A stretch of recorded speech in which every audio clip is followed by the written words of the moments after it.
Bonjour à toi et bienvenue dans le podcast Les Sentiers du Possible. Je suis Alexandra Ridou, coach certifiée et fondatrice de Randose, pour t'accompagner à cheminer vers une vie pleine de sens et d'impact. Chaque lundi, je te partage mes réflexions et outils pour t'aider à atteindre les sommets de ton épanouissement. Et les mercredis, je te laisse découvrir une interview inspirante d'invités qui vivent la vie qui leur correspond vraiment. Ah, et j'ai oublié, je t'invite à écouter chaque épisode en marchant. Les neurosciences l'ont démontré, marcher te permet de prendre plus de recul, de développer ta créativité et ainsi prendre les meilleures décisions pour vivre la vie qui te fait vibrer.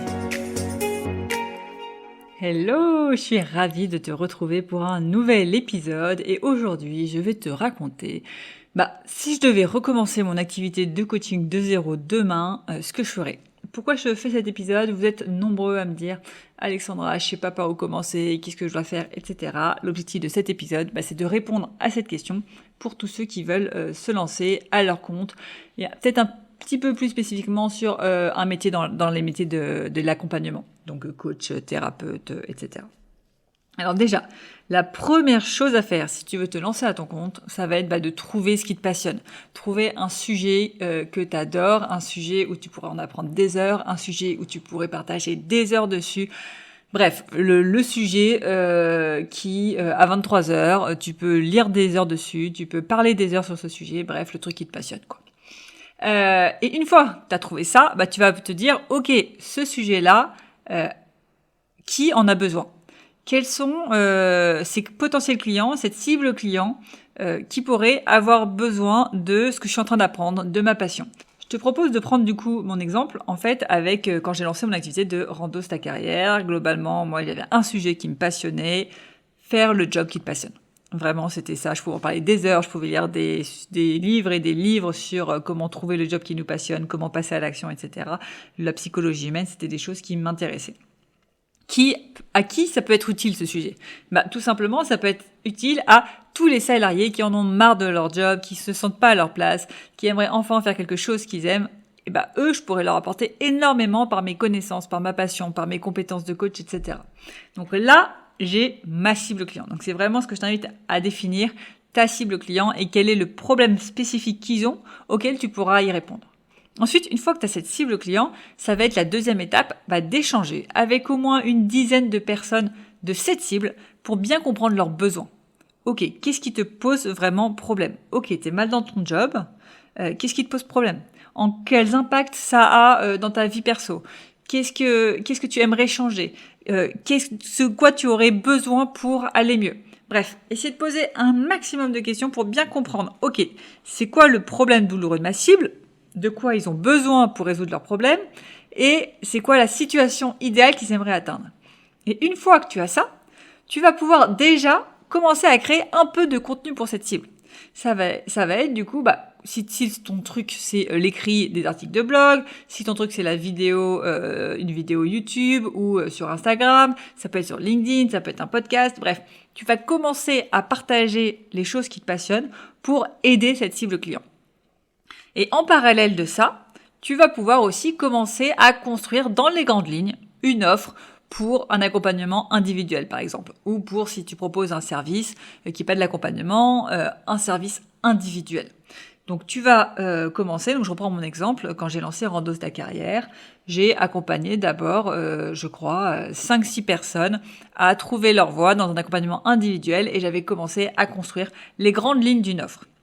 Et une fois que j'avais ces grandes lignes, du coup, c'est là où j'ai rééchangé avec une nouvelle dizaine de personnes. Alors, certaines j'avais déjà échangé avec elles, c'était les mêmes que pour le premier exercice.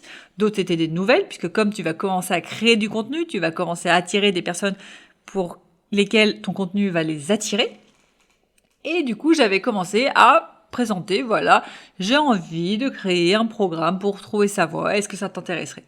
Et si les personnes, ça les intéressait, et là, je leur disais, écoute, je vais lancer le programme, le tarif va être réduit parce que c'est un tarif de lancement, c'est la première fois que je vais faire ça, je vais avoir besoin de ton aide pour co-créer ensemble le parcours, le programme, être sûr que ce soit l'accompagnement le meilleur, on va dire, du marché et avoir les résultats, est-ce que ça te tente ? Et c'est comme ça que j'ai trouvé mes 5 premiers clients qui m'ont permis du coup de co-construire un programme avec eux pour les aider à trouver leur voie. Et je t'invite du coup vraiment à trouver au début 5 personnes que tu vas accompagner en individuel et pour lequel tu vas tout donner, et vraiment j'insiste sur tout donner, pour leur permettre d'avoir la transformation dont ils ont besoin. Donc c'est vraiment important qu'à ce stade-là, tu trouves 5 personnes motivées à changer, à atteindre une certaine transformation, que tu peux aider grâce à tes compétences, grâce à ton expérience, grâce à ta passion, et les aider à fond. Parce que ces 5 personnes, c'est elles qui vont te permettre vraiment de créer ensuite du contenu de qualité, et c'est elles qui vont te permettre d'avoir les premiers témoignages et les premiers résultats pour ensuite pouvoir attirer beaucoup plus de monde. Et une fois que du coup, ou en parallèle en tout cas, de cet accompagnement des 5 personnes, bien évidemment, tu continues de créer du contenu, tu continues de créer ta communauté pour te faire connaître de plus en plus. Tu vas essayer aussi de travailler peut-être le local, trouver des partenariats, faire des conférences, bref, tu vas essayer de développer ta visibilité. Et en parallèle de ce travail, tu vas commencer à te rendre compte, en fait, en accompagnant ces 5 personnes, qu'il y a certaines parties théoriques qui reviennent tout le temps et que tu vas répéter systématiquement. Je dis n'importe quoi. Les clés pour trouver son ikigai, savoir ce que tu aimes, savoir ce que tu sais faire, connaître ce dont le monde a besoin, etc. Je répète ça à chacun des clients. Bon, cette partie-là, je peux en faire une partie théorique à travers une vidéo, à travers un audio, à travers n'importe quel support pour que je n'ai pas besoin pendant la séance de le répéter. C'est du temps perdu. La personne, elle peut le faire ce travail entre les séances et du coup, quand je suis dans la séance, je suis beaucoup plus efficace et je lui permets une beaucoup plus grande transformation. Ce qui permet, pour moi, dans un deuxième temps, quand tu commences à atteindre les 2-3 000 euros de chiffre d'affaires par mois, te dire, si tu as envie de faire grandir ton activité, il faut que ça soit ton objectif. Et si tu aimes le collectif, te dire, voilà, je vais transformer ce que j'ai actuellement en individuel et qui marche en un programme qui va mêler collectif et individuel pour vraiment à obtenir plus de personnes, vivre un peu plus de mon activité et surtout, alors moi à titre personnel j'adore vraiment le collectif, donc faut que tu aimes ça, mais se dire j'anime aussi du collectif, ce qui est autre chose que l'individuel. Et donc à travers ces 8 étapes, tu vas arriver à une activité là qui peut sans aucun souci t'amener 5 000 euros, 10 000 euros par mois si tu respectes bien ces étapes dans l'ordre. Tu vas pas le faire en 3 mois. Enfin, tu peux le faire en 3 mois, mais il faut vraiment que tu sois super fort pour te faire connaître. Faut que tu aies vraiment un très très bon réseau dès le début. Ça prend du temps d'arriver aux 5, 10 000 euros par mois. Déjà, est-ce que tu le veux aussi, puisque ça demande aussi du temps, des efforts, ça demande de se faire connaître par les réseaux sociaux en général, ça demande d'être à l'aise avec la vente, ça demande d'investir en soi, dans son activité. Donc, est-ce que tu le veux? Mais si tu le veux, c'est possible. Ça se fait pas en 3 mois. Et en tout cas, c'est pour moi vraiment ce que je ferais si je devais repartir de zéro. Je te le fais en version accélérée, mais déjà, tu trouves ta passion, tu trouves le truc que tu adores faire ou que tu adores partager. Tu trouves une cible client avec qui ça pourrait matcher. Une cible client, c'est quoi? C'est des personnes qui ont un problème et toi, tu es capable de leur apporter une solution à leur problème. Une fois que tu as cette cible client, tu échanges avec eux. Ça, c'est vraiment ultra important. Peut-être que tu vas penser que je dis n'importe quoi.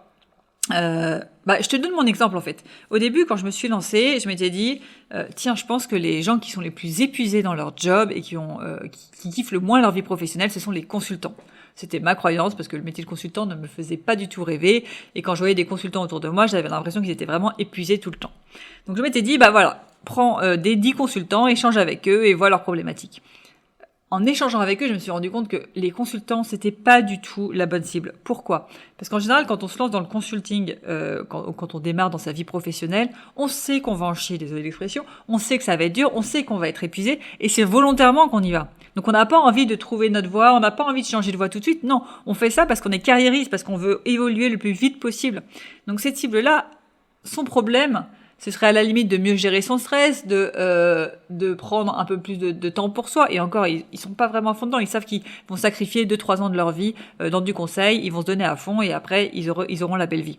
Donc, ce n'est pas une bonne cible, en tout cas, pour les personnes qui veulent trouver leur voie. C'est une bonne cible à la limite si on vient à la fin de 5-10 années de consultants où ils ont vraiment épuisé, ils veulent autre chose.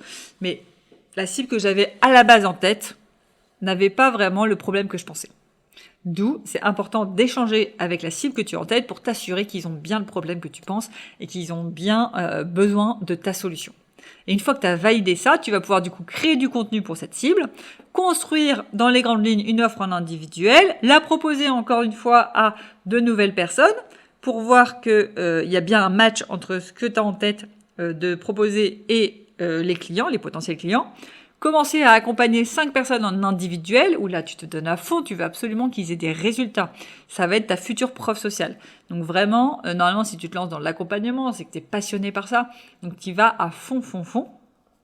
Et ensuite, tu vas pouvoir un peu automatiser, entre guillemets, les choses que tu dis tout le temps pour en faire des vidéos, des audios ou autres, et que la personne, elle puisse avoir une séance, par exemple, de coaching vraiment focalisée sur elle et pas à faire un peu de théorie ou autre. Donc voilà les clés. Après, dernière étape dont je te parlais, c'est si tu veux ce qu'on appelle scaler, si tu veux grossir ton activité, commencer à faire du collectif pour pouvoir accueillir plus de monde. Donc voilà les grandes lignes. Là, j'ai parlé beaucoup par rapport à une activité de l'accompagnement. Je sais pas si tu veux te lancer à ton compte dans une activité de service. C'est exactement le même principe. Un service, par exemple community manager, il vient résoudre un problème. Je sais pas faire ma création de contenu. De la même manière, tu vas échanger avec des personnes de ta cible et tu vas au début commencer avec 5 personnes. Tu vas faire 5 prestations de service où tu vas vraiment te donner à fond pour avoir de la preuve sociale et évoluer de plus en plus. La différence dans de la prestation de service, c'est que souvent, il n'y a pas de date de fin, c'est des contrats qui vont se renouveler. Donc normalement, si tu es bon avec ton premier client, il y a moyen de le garder pendant plusieurs années et ainsi pas trop avoir à aller rechercher de nouveaux clients. Donc ça, c'est la prestation de service. Si jamais tu veux faire un produit, je sais pas, tu veux vendre des boîtes de chocolat, c'est la même chose. Il faut que tu saches à qui tu veux vendre ces boîtes de chocolat, quel est le budget de la personne, quel est le profil type de cette personne. Trouver 5 personnes avec qui tu vas vraiment leur faire une expérience pour goûter ces chocolats qui soient incroyables, pour qu'elles te recommandent et que tu puisses trouver plus de clients ensuite pour vendre plus de chocolat. Voilà pour ce que je ferais, en tout cas, si je devais redémarrer de zéro. C'est finalement ce que j'ai un peu fait quand j'ai lancé du coup mon deuxième programme pour accompagner ceux qui voulaient se lancer dans les métiers de l'accompagnement à développer leur activité. C'est un peu comme si j'étais repartie de zéro. Et dès le début, je crois que dès le début en fait, puisque quand j'ai lancé ma première version du programme, directement j'ai fait un tarif qui m'assurait les 2 000 € par mois avec ce nouveau programme. Donc vraiment, tu mets tes propres barrières, mais dès le début, très vite, tu peux atteindre sans aucun souci les 2 000, 3 000 € par mois avec de l'accompagnement. C'est toi après qui vas mettre tes propres freins par rapport à quel point tu es à l'aise avec tes tarifs, à quel point tu es à l'aise à faire un programme et pas vendre du coaching par exemple à l'heure, mais vendre vraiment une transformation, un résultat. Mais ça sera le sujet d'autres épisodes de podcast pour entrer plus dans les blocages, les peurs et toute la partie mindset. Aujourd'hui, vraiment, ce que je voulais te donner, c'était le plan d'action dans les grandes lignes pour développer ton activité si tu pars de zéro. Voilà, j'espère que l'épisode t'a plu. Je t'invite comme d'habitude à rester jusqu'au bout pour avoir ta question de coaching à méditer en marchant et en musique. Et je te dis à très vite. Ciao!